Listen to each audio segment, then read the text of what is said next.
선교총 대표 회장 그리고 총회장으로 취임할 때에 팬데믹 상황이었잖아요. 또 그 해에 우크라이나 전쟁, 또 울진 산불, 그다음에 그 이태원 참사, 그리고 포항 홍수, 재난이란 재난은 다 겪어야 했던. 그러면서 대통령 선거, 또 지방자치단체장, 교육감 선거, 정부랑 소통해야 될 정말 엄중한 때에 제가 한국계 중심에 또 제일 앞자리에 서서 섬겨야 되잖아요. 두려울 수밖에 없더라고요. 그래서 취임식을 양화진에서 했어요. 왜냐하면은 그게 대답이다. 선교사들이 목숨을 걸고 이 나라를 지켰던 그것이 대답이다. 그 정신이 본질이다. 그렇게 해서 이제 그 취임식을 하고 그때마다 엄청난 메시지들을 내야 됐어요. 정부 소통을 하면서 이걸 어떻게 하면 좋나 그러다가 건강한 협력, 건전한 비판. 그러니까 우리가 함께 협력할 때는 협력한다. 그러나 옳지 않은 가치관과 생각에는 우리는 단호하게 비판하겠다. 이제 그런 기조로 살았죠. 그리고 그때에 뭐 온갖 기념 행사들이 많았습니다. 그러면서 이제 정부가 또 사회가 할 수 없는 54채의 집을 무상으로 지어서 등기 이전하는 그 일들을 했어요. 한미수호 통상조약 140주년, 또 우리 장로교 기념대회, 뭐 온갖 대회에서 메시지를 냈죠. 그때마다 정도를 가자. 그때 내게 힘을 준 메시지가 청소년 시절에 공부했던 그 창화도학교 그거 정신이었어요. 그거 정신이 정의는 이긴다. 불의와 타협하지 말아라. 정의를 위해서 순교하는 것을 영광으로 생각을 해라. 의롭게 살고자 하는 자는 가난하게 사는 것을 두려워하지 말아라. 그래서 월급이 적은 쪽으로 가거라. 고난과 십자가가 있는 곳으로 가거라. 영광의 길을 가지 말아라. 좁은 길로 가거라. 넓은 길 가지 말아라. 그래서 가족들이 사랑하는 사람이 반대하면 너를 위해서 반대하는 것이지만은 의로운 길일 수 있다. 그 길을 가거라. 뭐 이런 정신이거든요. 그래서 의로운 길을 그야말로 온갖 유혹을 이겨내는 과정이 있지 않았을까. 아마 그렇게 출판사가 판단한 것 같아요. 그래서 아마 그들이 만들었던 책이 꺾이지 않은 사명이지 않았을까 그렇게 생각을 합니다. 그것이 바로 그 창화도학교 정신이 쓰리맨, 맨손, 맨몸, 맨땅으로 교회를 세웠던 그 정신과 일맥상통하는 그런 정신이 아니었나 그렇게 생각을 합니다. 네. 어르신들이나 뭐 그런 분들이 계셨었나요? 그 창화도학교 그 메시지를 냈던 설립자 전영창 교장이 아무래도 제일 큰 영향을 끼치지 않았을까 그렇게 생각해요. 뭐 그분을 좋아하든 싫어하든 좀 너무 독특해서 나랑 충돌을 많이 했는데 그래도 그분의 영향이 가장 강했다 그렇게 생각을 해요. 그분은 미국에서 신학 박사 과정 논문을 쓰다가 6.25가 터졌어요. 논문을 접어두고 나라가 없는데 이 학위가 무슨 필요가 있겠느냐. 그리고 한국에 나옵니다. 국방부에 가서 군 입대 신청을 했더니 나이가 많아서 받아주지를 않아요. 그래서 그 피난 가는 학생들을 모아서 감자 삶아 먹이고 하다가 그 창화도학교를 인수하고 그런 기독교 정신에 입각한 독특한 학교를 설립을 하신 것이죠. 그리고 그 창화도학교는 매일 아침 예배를 드립니다. 그러니까 아침에 영어나 수학 1시간 하고 30분 예배하고 그 다음에 또 영어 수업하는 시간 하고 아침 먹고 일과 시작하고 그러니까 3년 동안 설교, 연설, 훈화 이런 걸 들었던 게 뼛속에 피 속에 살 속에 숨어 있지 않았을까요? 아마 그 정신이 오늘을 살아가는 내 삶의 양식이 되지 않았을까 저는 그렇게 생각을 합니다. 그 어리셨을 때 뭐 정치가가 되려고 했다 말씀하셨는데 초등학교 1학년, 2학년부터 웅변을 했어요. 그러면 항상 애국, 6.25 뭐 그런 웅변을 했으니까 나라 사랑에 대한 정신이 특별했죠. 그래서 이제 정치가 되겠다 생각하고 평생을 살았죠. 그래서 이제 뭐 말하는 연습, 또 제가 어린이 회장, 거창고등학교 학생 회장, 그래요? 네, 장신대 회장, 뭐 그게 이어지면서 총회장, 한교생 대표회장, 계속 CBS 이사장, 온갖 일들을 한 것 같아요. 항상 그렇게 했죠. 그게 아마 정치가 되는 꿈이 그렇게 이루어지지 않았을까 그렇게 생각해요. 근데 이제 결정적인 계기에 하나님이 나를 이쪽으로 인도를 하셨는데 육군 사관학교를 갔어요. 육군 사관학교를 갔는데 시험 치고 이제 마지막에 하는 게 신체 검사거든요. 신체 검사에서 떨어졌어요. 그러면 신체 검사 떨어지면은 이제 돌아가야 되는데 그때 이제 나를 돌이켜 본 거죠. 그랬더니 어린 시절에 목사가 되겠다는 서원했던 게 생각이 나더라고요. 그래서 저는 다른 대학에 안 가고 바로 신학교를 가서 목사가 됐죠. 네. 그때 공부했던 공부들, 글 쓰는 연습, 논문 연습, 그 다음에 말하는 연습, 이런 것들이 목사를 만드는 하나님의 계획이었다. 저는 그렇게 고백을 하는 겁니다.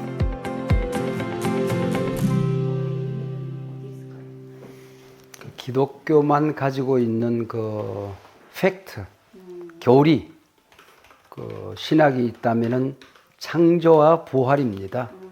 그래서 기독교는 부활의 종교이기 때문에 생명의 종교죠. 이념, 철학, 도덕이 아닌 생명의 종교라고 하는 겁니다. 그 사람이 살아가면서 문제가 많지만은 마지막 궁극적인 문제는 죽음의 문제예요. 목사가 되고 보니까 목사로서의 가장 중요한 일이 뭘까 생각해 보면 임종을 지켜주는 거예요. 죽음의 자리를 지켜주는 거예요. 그래서 그 자리에서 그분들에게 확신을 주는 그 시간이 참 중요한데 내가 수도 없는 사람의 곁을 지켰지만은 내가 만난 사람 가운데 죽음을 두려워하는 사람은 없었어요. 우리 그리스도인들 가운데. 마지막에는 활짝 웃으면서 정말 건강하고 건전한 메시지를 내고 유언을 남기고 죽거든요. 그것이 아마 기독교가 가지고 있는 어마어마한 메시지가 아닐까 그런 생각을 해요. 예수님의 일대기를 기록한 마태, 마가, 누가, 요한복음에 보면은 십자가와 부활이 대부분이에요. 가장 많은 메시지가 그거예요. 양파처럼 그걸 껍질을 벗기고 마지막에 남는 게 부활입니다. 십자가입니다. 그걸 우리 기독교에서는 캐리그마, 복음의 알맹이라고 얘기를 합니다. 그래서 그만큼 부활 중요하고요. 또 찬송가를 보면 전통적인 모든 찬송의 마지막 절은 죽음과 부활과 천국의 소망입니다. 기독교의 핵심이죠. 그래서 성탄절은 사실은 잔치적인 의미는 중요하지만은 교리적인 기독교의 생명과 관계된 절기로서는 부활절만큼 중요하지는 않습니다. 그리고 부활절 끝나고 나면은 50일 기간 동안에 성령 강림 절기가 있어요. 성령이 와서 교회를 세우는데, 성령 강림. 네. 그래서 고난절, 부활절, 성령 강림절 이게 한 90일 어간이 되는데 이 기간이 엄청난 메시지를 주는 거죠. 이게 아마 기독교 역사 속에서 수많은 순교자를 내면서도 기독교가 지켜졌던 힘이 아닌가 그런 생각을 해요. 그래서 사실은 부활절을 통해서 우리 사회에 또 우리 교인들에게 중요한 메시지 또 그런 신학적인 사회적인 의미를 교인들에게 가르치고 또 사회에 메시지를 내야 될 때가 아닌가 그렇게 생각합니다. 가장 중요한 절기 하나를 남기라 그러면 부활절입니다. 세상의 위기 또 온갖 고난 마지막 절망 시대가 다 끝나는 것 같은 상황 속에서도 기독교는 언제나 리질리언스가 있고 희망이 있는 거죠. 말하자면 탄력 회복성 다 무너진 곳에서 일어나는 힘 막다른 골목에서 저 산 너머에 비춰지는 희망 그걸 보는 게 기독교이지요. 그래서 기독교는 영화롭고 배가 부르고 말하자면 영광을 누리고 정복자가 되고 십자군이 되고 그럼 망해요. 타락을 합니다.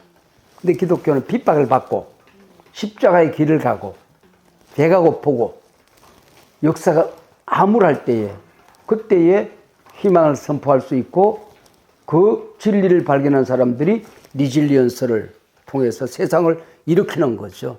그게 지난 기독교 2000년 역사 속에 아마 있었던 엄청난 일들이 아닌가 그렇게 생각합니다. 지금이야말로 기독교가 기독교 되어야 할 때가 되었다. 저는 그렇게 생각해요.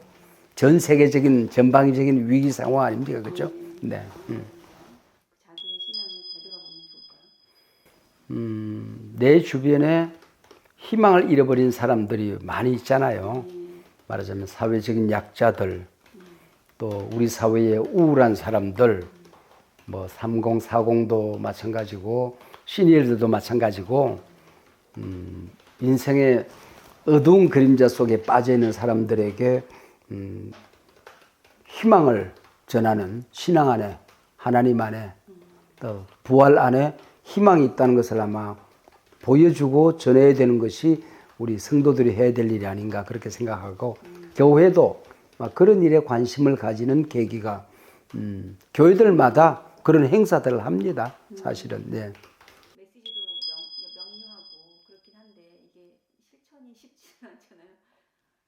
제가 총회장이 되고 한교총 대표회장이 되면서 1년 동안 내가 어떻게 살아야 될까 고민하다가 내건 표가 3가지가 있습니다.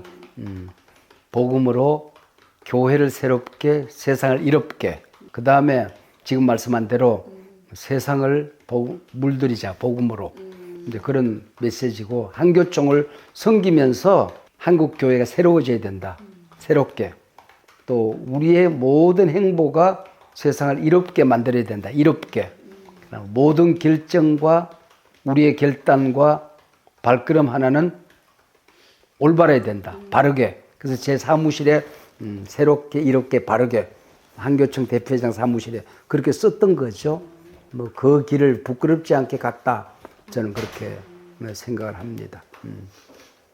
정권과 타협하지도 않았고 그렇다고 해서 어느 확정 편향 진영 논리에 가담하지도 않았고 복음의 길을 가지 않았나 그런 생각을 합니다. 예. 그동안 우리 한국 교회가 전 세계에서 가장 빨리 성장을 했어요. 급성장을 했어요. 100년 내에 최대 종교가 되었으니까 그리고 가장 빠른 시간 내에 무너지고 있습니다. 위기를 맞이하고 있어요. 화재가 있다고 한다면은 또 다른 가장 빠른 시간 내에 넘어지다가 다시 일어날 수 있다고 한다면은 또 다른 기적을 만드는 기회가 되지 않을까 그렇게 생각을 해요. 그 과정 속에 있었던 게 우리 한국 교회의 번영신학입니다. 성공신학. 잘 살아보세요. 말하자면 예수 믿고 복받자. 뭐 이런 메시지였는데 그 성장 과정 가난했던 시절에는 뭐 그런 메시지가 없는 게 아니니까 먹혀 들어갔고 중요했습니다. 그러나 세상이 달라졌습니다. 그래서 우리가 공적 복음이라는 것은 첫 번째는 교회가 하나님의 교회다. 공공 교회를 우리가 공적 교회를 추구하는 거죠. 우리의 신학이 예수 믿고 내가 잘 되는 게 아니라 말하자면은 공공의 이익을 위해서, 시대적인 유익을 위해서, 이 사회의 정의를 위해서, 사회적인 약자들을 위해서 바른 길을 걸어야 된다는 게 공적 복음입니다. 그 길을 가지 않으면은 기독교는 이제 새로워지지 않는다. 성공신학 시대는 지나갔다. 그래서 새로운 길을 가자. 그것이 기독교의 본질이다. 그렇게 본 게 공적 복음입니다. 네. 그 징후가 어디서 그 징후를 포착하신 건가요? 성장이 안 된다는 것과 또 그다음에 젊은 세대로 내려갈수록 교회를, 종교를 외면하고 있다고 하는 거죠. 그게 무너지고 있는 증거죠. 그동안 우리 기독교회가 전례 과정에서 민중편이었어요. 그렇죠. 국민편이었어요. 항상 말하자면은 일제 강점기로 빨려 들어가는 그때 복음이 들어왔는데 그때 희망을 선포한 게 기독교거든요. 일제 강점기 고난받는 백성들과 함께했던 기독교거든요. 또 6.25 가난했던 민주화 과정 속에서 기독교가 가장 많이 피를 흘리고 그걸 쟁취를 했단 말이죠. 항상 국민 편에, 약자 편에, 민초들 편에 있었단 말이에요. 근데 지금 최근에 와서 신뢰감을 잃어버리고, 신뢰를 잃어버리고 비판의 중심에 서는 게 기독교인 게 사실이지 않습니까? 설상가상 코로나19 팬데믹 때에 정부가 희생양을 찾았는지 교회를 공격하기 시작을 했고, 그 이단들이 하는 행태를 공격하면서 사회는 이단과 교회를 구별하지 않잖아요.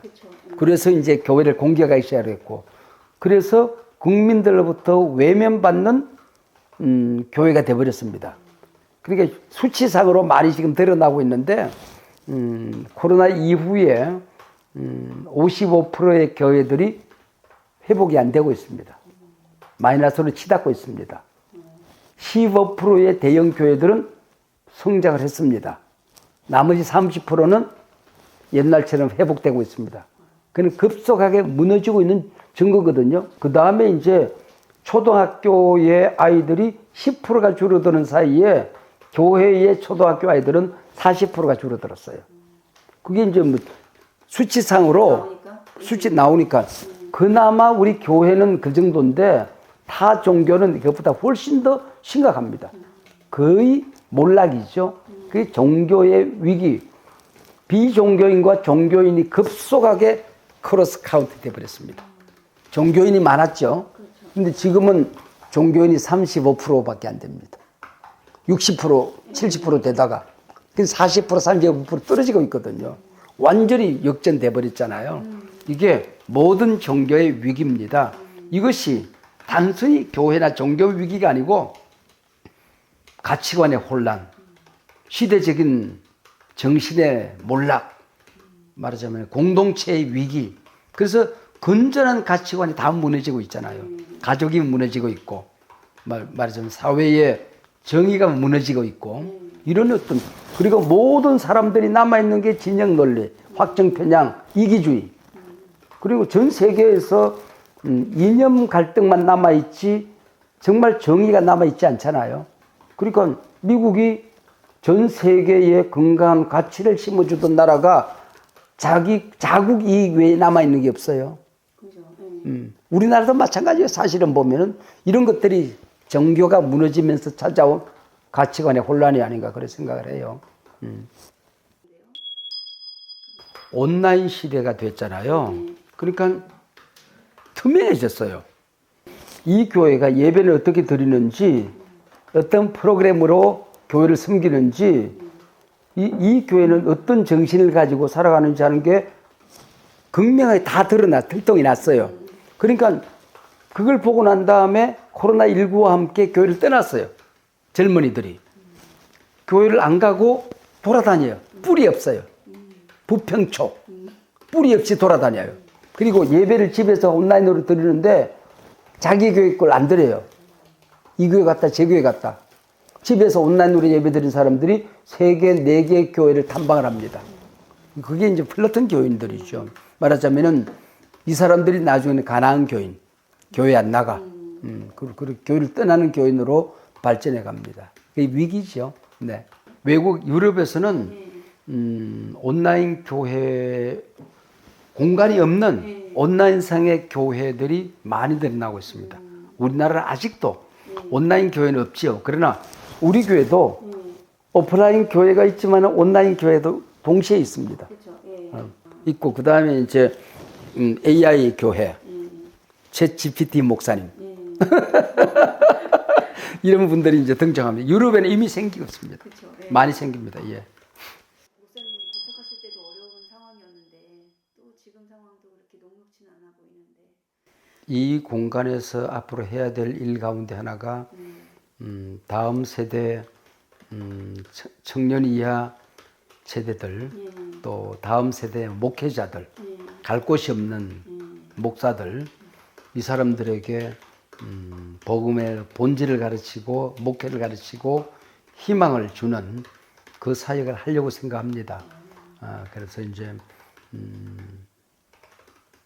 그 베이조스가 아마존의 창시자 재밌는 얘기를 했어요.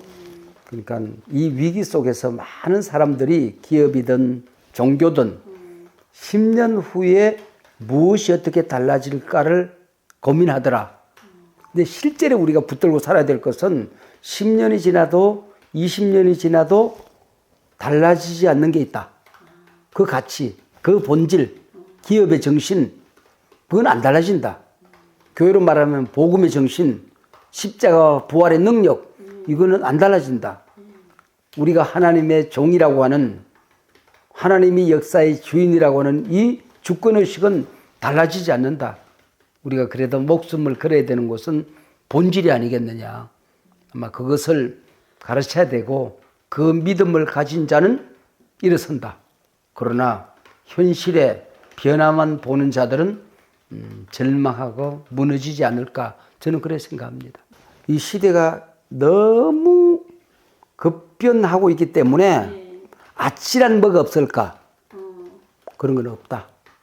그런 건 없고 우리가 하고 있는 여기에 다 들어있다. 그러나 그것이 이 시대에 먹히지 않았다고 한다면은 뭔가 퇴색되었기 때문일 것이다.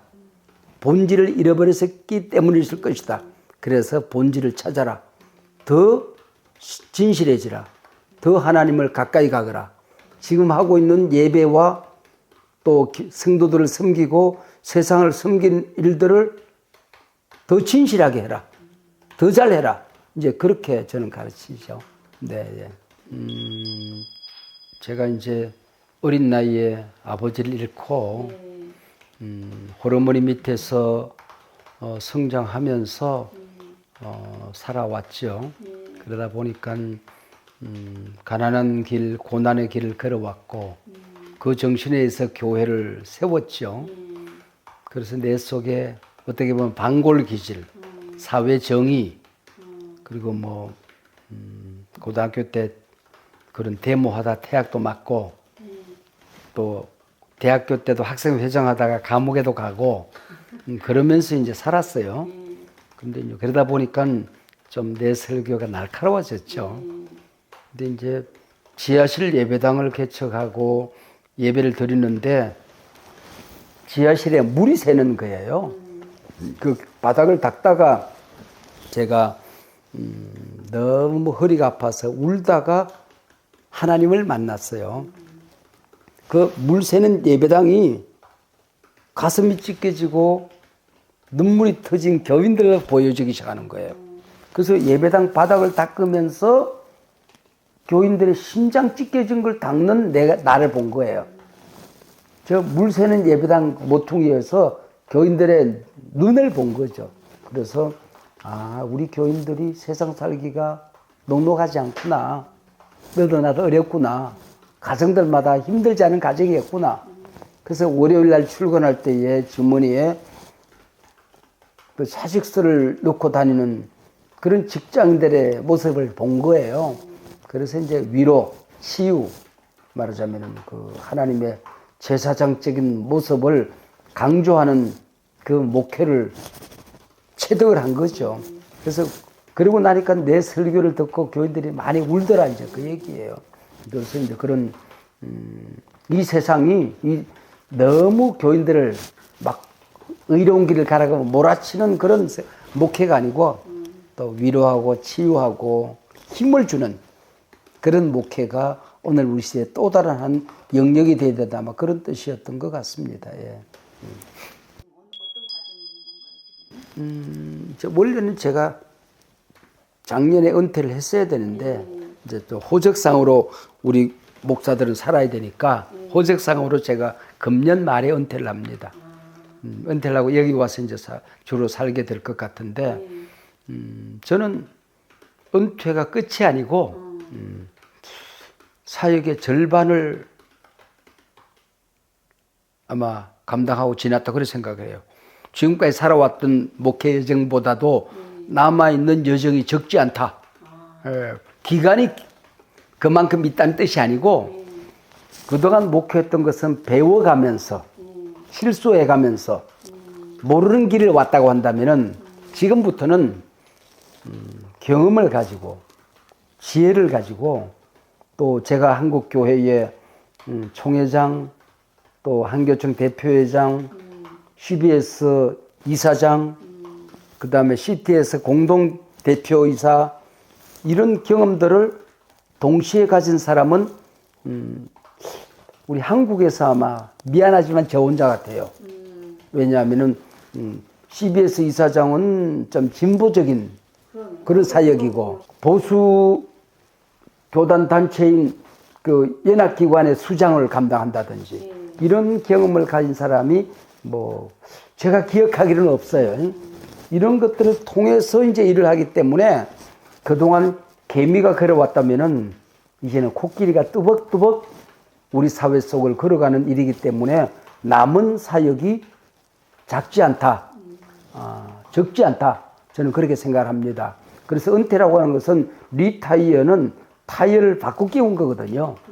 그렇다고 한다면은 지금까지 한 교회에서 달려왔던 목회가 우리 사회를 또 우리 교단을 넘나들면서 섬길 수 있는 사역이 아닐까. 그런 점에서 저는 절반의 사역을 마쳤다. 저 자신을 그렇게 해서 평가합니다. 네, 왜냐하면 지금까지 이제 신학적인 정체성, 우리 교단의 역사, 공동체에 대한 이해, 또 목회의 우리 교회 그런 철학, 또 방법론 이런 것들을 이제 유튜브로 다 했고 이제 지금은 그걸 연습하는 단계입니다. 가르쳤던 걸.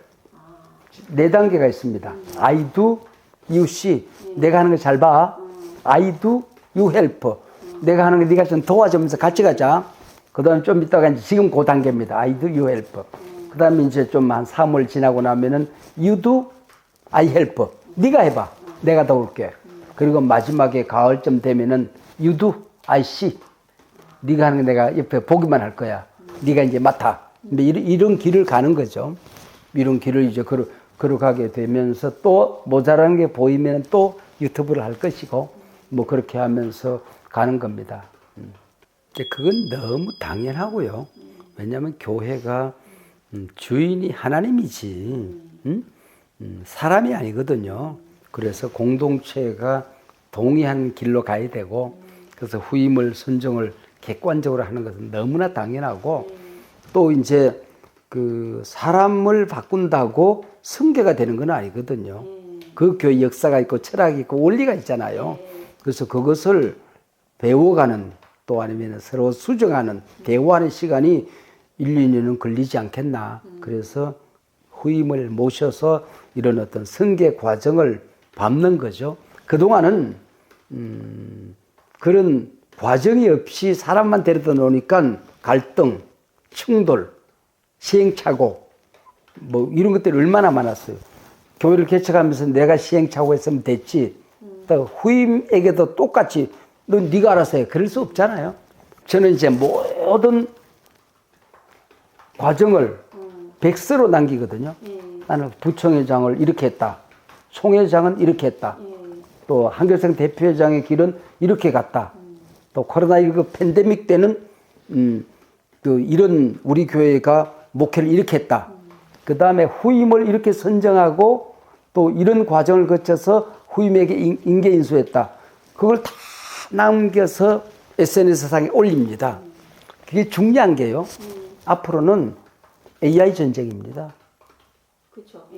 AI에게 이걸 다 매겨놔야 돼요.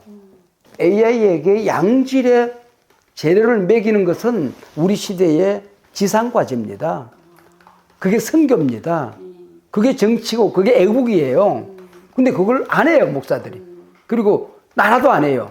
그래서 나는 그걸 해야 된다고 생각을 하는데, 그래서 제가 그래왔던 모든 과정은 나는 이 시대에 이렇게 설교했다.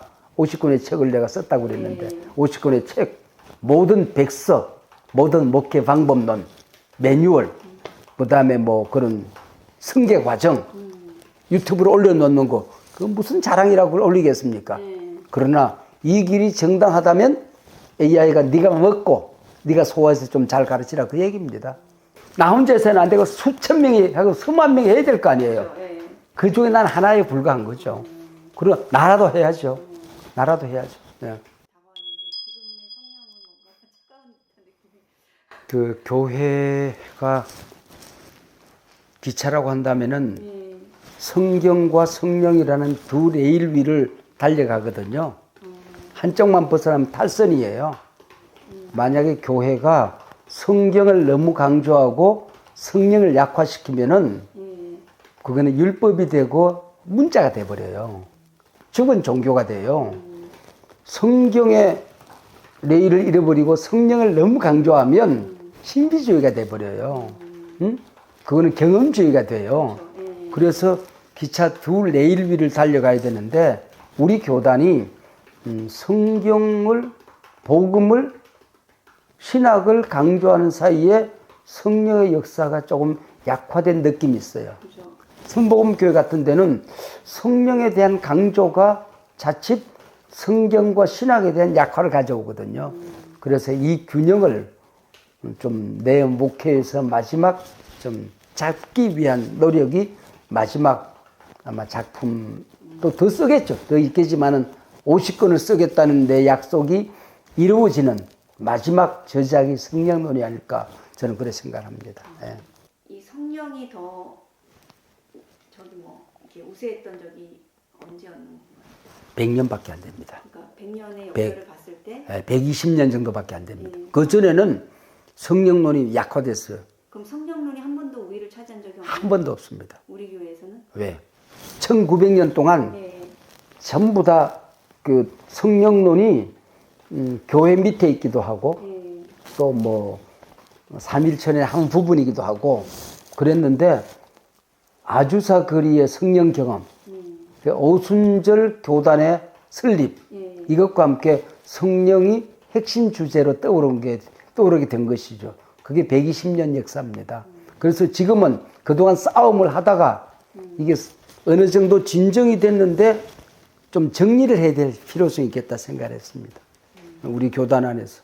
이 위기 시대 과학 물질 문명 시대에 사람들이 물질주의, 과학주의에 빠지는 것 같고 세속주의에 빠지는 것 같지만은 영적인 관심이 더 깊어지는 거예요. 그래서 영성을 강조하는 교단이 성장하는 것은 당연합니다. 우리 시대의 메시지입니다. 그래서 장로교회도 다른 교단들도 성령 사역에 좀 더 귀를 기울여야 될 때가 되지 않았느냐. 영성적인 교회가 돼야 된다. 저는 그렇게 생각합니다. 네. 우리 성경을 신학을 연구하면 항상 중심을 잡습니다. 신학은 이념 갈등 속에서 극우나 극좌는 성경에 없는 사상입니다. 그래서 극우 극좌가 아닌 중심을 달려가야 되는 거거든요. 지금 이제 총선을 지금 앞두고 있는 이 시대에 가장 큰 위기가 바로 중심을 잃어버린 것이 아닌가 저는 그렇게 생각합니다. 국민들이 총선을 치르면서 희망을 봐야 되는데 희망이 안 보이는 거예요. 옛날에는 선거를 하면 축제잖아요. 희망 찾기잖아요. 그래서 이거 끝나면은 잘 살게 될 거야. 군사 독재 끝나고 민주화가 올 거야. 모든 사람이 평등한 사회가 올 것 같아. 근데 지금은 그런 희망이 없어요. 그러니까 극단적인 진영 논리, TV를 틀면 총선 얘기인데 이거는 과잉이에요. 지나친 정치 과잉, 몰입 이런 걸로만 가고 지금 남아 국민의 선택은 팬덤밖에 안 남아 있는 거예요. 그러니까 누가 덜 나쁜가를 찾지 누가 더 좋은 것인가에 대한 가치가 사라지고 있어요. 이것이 아마 우리의 이 총선의 위기가 아닌가. 말하자면은 양극단으로 치우친 것이 위기가 아닌가. 이때의 기독교회가 정도, 정의, 사회 통합, 상식, 바른 길을 제시해야 되지 않겠나. 말하자면 정권과 결탁하던 이념의 한편에 서서 함부로 말하던 그런 어떤 한국교회가 되어서는 우리 사회의 리더가 될 수 없다. 저는 그렇게 생각하고 신학이든 또 사회 이념이든 또 길이든 우리가 중심을 잡고 바른 길을 우리가 걸어가야 된다. 여기도 좋고 저기도 좋은 중용이 아니라 중심을 잡고 가는 신학이 바로 중심에 서는 신학이 아닐까 그런 생각을 해요.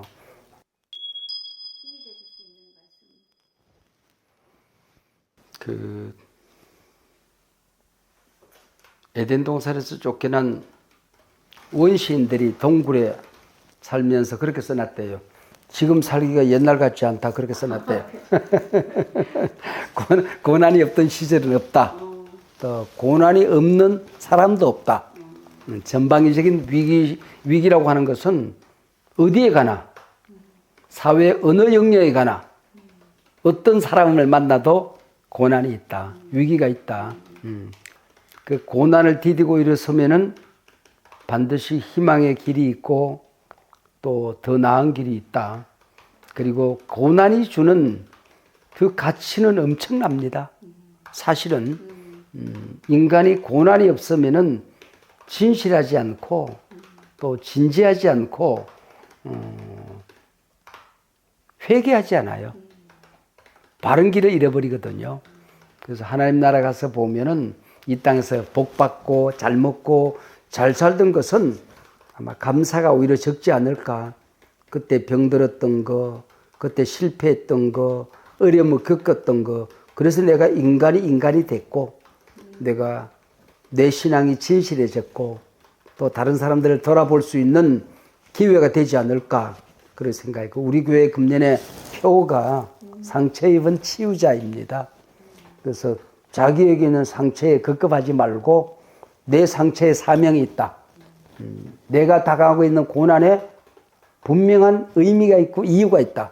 그걸 발견하면은 사명자의 삶을 살 것이다. 이제 그런 주제로 한 해를 보내고 있는데 오히려 이럴 때일수록 그분들이 당하고 있는 고난 속에서 생의 의미와 또 가야 될 길과 희망.